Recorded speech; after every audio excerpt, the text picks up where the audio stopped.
जय श्री कृष्णा दोस्तों, किशोरी क्रिएशन से मैं सपना शर्मा आप सभी का हार्दिक स्वागत करती हूँ आपके अपने चैनल पर। दोस्तों, आज के वीडियो में मैं आपके लिए सावन मास महात्म्य के अध्याय 10 की कथा लेकर के आई हूँ। जानते हैं सावन मास महात्म्य का 10वां अध्याय। सावन मास का महात्म्य स्कंद पुराण के अंतर्गत दिया गया है। इसमें 30 अध्याय है।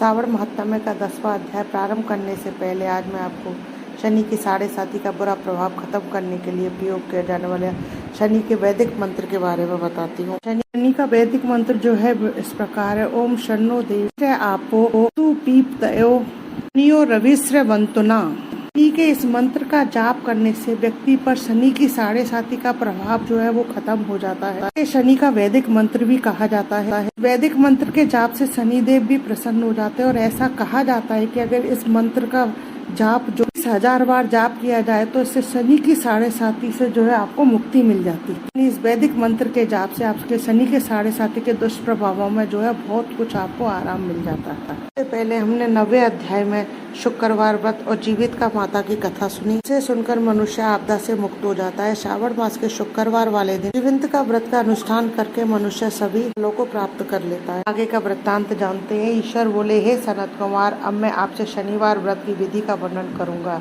जिसका अनुष्ठान करने से मंदत्व नहीं होता है। श्रावण मास में शनिवार के दिन नरसिंह, शनि और अंजनी पुत्र हनुमान, इन तीनों देवताओं का पूजन करना चाहिए। पर अथवा स्तंभ पर नरसिंह की सुंदर प्रतिमा बनाकर हल्दी युक्त चंदन से नीले, लाल तथा पीले सुंदर पुष्पों से लक्ष्मी सहित जगतपति नरसिंह का भली भांति पूजन करके उन्हें खिचड़ी का नैवेद्य कुंजर नामक शाक का भोग अर्पण करना चाहिए। उसी भोग को स्वयं भी खाना चाहिए और ब्राह्मणों को भी खिलाना चाहिए। तेल तथा घृत स्नान भगवान नरसिंह को बहुत प्रिय है। शनिवार के दिन तिल सभी कार्यों के लिए प्रशस्त है।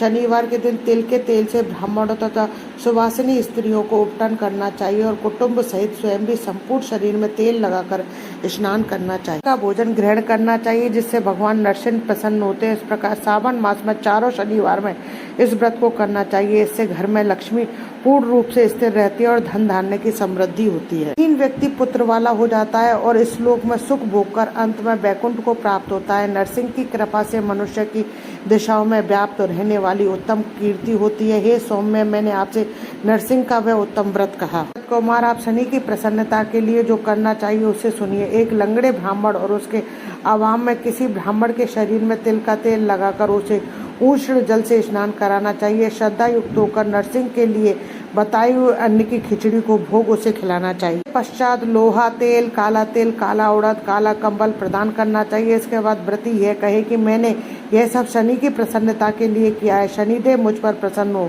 तिल के तेल से शनिदेव का अभिषेक करना चाहिए। उसके पूजन में तिल तथा उड़द के अक्षत प्रशस्त माने गए हैं। जैसे हम अन्य पूजा में अक्षत चावल को कहते हैं, ऐसे शनिदेव की पूजा में काले तिल और खड़ी काली उड़द का दाल का प्रयोग किया जाता है। काली उड़द को जो अक्षत के रूप में माना गया है। हे मुने, अब मैं शनि का ध्यान बताऊंगा, आप सावधान होकर सुनिए। शनिश्चर कृष्ण वर्ण वाले हैं, मंद गति वाले हैं, कश्यप गोत्र वाले हैं, सौराष्ट्र देश में उत्पन्न हुए हैं, सूर्य के पुत्र हैं, वर प्रदान करने वाले हैं, दंड के समान आकार मंडल में स्थित, धनुष बाण त्रिशूल धारण किए हुए हैं, गीध पर आरूढ़ हैं, यम इनके आदि देवता है, ब्रह्मा इनके आदि देवता है। ये कस्तूरी अगरू का गंध तथा गुग्गल का धूप ग्रहण करते हैं। इन्हें खिचड़ी प्रिय है। इस प्रकार ध्यान की विधि कही गई है। के पूजन के लिए लोहमयी सुंदर प्रतिमा बनानी चाहिए। हे द्विजश्रेष्ठ, इनके निमित्त की गई पूजा में काली वस्तुओं का दान करना चाहिए। ब्राह्मणों को काले रंग के वस्त्र देने चाहिए। काले बछड़े सहित काली गाय प्रदान करनी चाहिए। विधि पूर्वक पूजा करके इस प्रकार प्रार्थना द्वारा स्तुति करनी चाहिए। से संतुष्ट होकर जिन्होंने नष्ट राज्य वाले राजा नील को उनका राज्य पुनः प्रदान कर दिया है, वे शनिदेव मुझ पर प्रसन्न हो। नील अंजना के समान वर्ण वाले, मंद गति से चलने वाले और छाया देवी तथा सूर्य से उत्पन्न होने वाले उन शनिश्चर भगवान को मैं प्रणाम करती हूँ, नमस्कार करती हूँ। जल के कोण में स्थित आपको नमस्कार है। पिंगल नाम वाले आप शनि को नमस्कार है। हे देवेश, मुझ दीन तथा शरणागत पर कृपा कीजिए। इस प्रकार स्तुति के द्वारा प्रार्थना करके बार बार प्रणाम करना चाहिए। ये शनि के पूजन में शन्नो देवी इस वैदिक मंत्र का प्रयोग बताया गया है। जो व्यक्ति दत्तचित्त होकर इस विधि से शनिदेव का पूजन करता है तो उसे स्वप्न में भी शनि का भय नहीं होता है। जो मनुष्य सावन मास में प्रत्येक शनिवार के दिन भक्ति पूर्वक इस विधि से इस व्रत को करके उन्हें शनिश्चर कृत लेश मात्र भी कष्ट नहीं होगा। जन्म राशि से पहले, दूसरे, चौथे, पांचवें, सातवें, आठवें, नौवें अथवा 12वें स्थान में स्थित शनि सदा कष्ट पहुंचाता है। शनि की शांति के लिए शमग्नि इस मंत्र का जप करना चाहिए बताया गया है। इसकी प्रसन्नता के इंद्र नीलमणि का दान करना चाहिए। हे सनत कुमार, इसके बाद अब मैं हनुमान जी की प्रसन्नता के लिए विधि का वर्णन करूंगा। हनुमान जी की प्रसन्नता के लिए सावन मास में शनिवार को रुद्र मंत्र के द्वारा तेल से उनका अभिषेक करना चाहिए। में मिश्रित सिंदूर का लेप उन्हें समर्पित करना चाहिए। जवा कुसुम की मालाओं से, आग के पत्तों की मालाओं के, धतूरे की मालाओं से, मंदार पुष्प की मालाओं से, बड़ के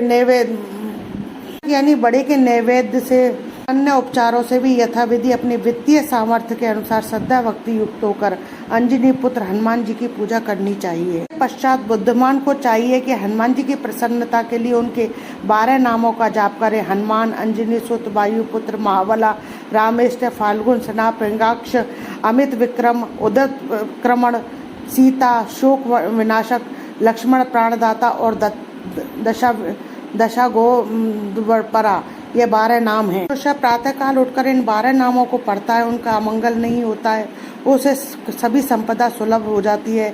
इस प्रकार सावन मास में शनिवार के दिन वायुपुत्र हनुमान जी की आराधना करके मनुष्य वज्र तुल्य शरीर वाला, निरोग और बलवान हो जाता है। अंजनी पुत्र की कृपा से यह कार्य करने से विद्वान तथा बुद्धि वैभव से युक्त हो जाता है। उसके शत्रु नष्ट हो जाते हैं, मित्रों की वृद्धि होती है और शौर्यशाली और कीर्तिमान हो जाता है। साधक हनुमान जी के मंदिर में हनुमान कवच का पाठ करे तो वह अणमा आदि 8 सिद्धियों का स्वामित्व प्राप्त कर लेता है और यक्ष, राक्षस और वेताल उसे देखते ही कंपित हो भयभीत होकर वेग पूर्वक दशों दिशाओं में भाग जाते हैं। तब शनिवार के दिन पीपल के वृक्ष का आलिंगन तथा पूजन करना चाहिए। शनिवार को छोड़कर अन्य किसी दिन पीपल के वृक्ष का स्पर्श नहीं करना चाहिए। शनिवार के दिन पीपल के पेड़ का आलिंगन जो है सभी संपदाओं की प्राप्ति कराने वाला होता है।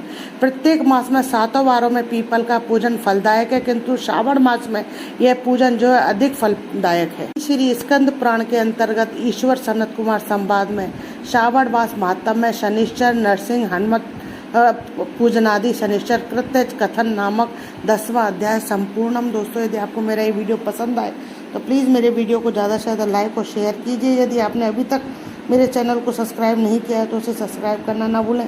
पास ही में बेल आइकन को दबाएं जिससे मेरे आने वाले हर नए वीडियो का नोटिफिकेशन आपको मिल जाए। हिंदू धर्म, रीति रिवाज, कथा कहानी जानने के लिए मेरे चैनल पर बने रहने के लिए बहुत बहुत धन्यवाद। जय श्री कृष्णा दोस्तों, राधे राधे।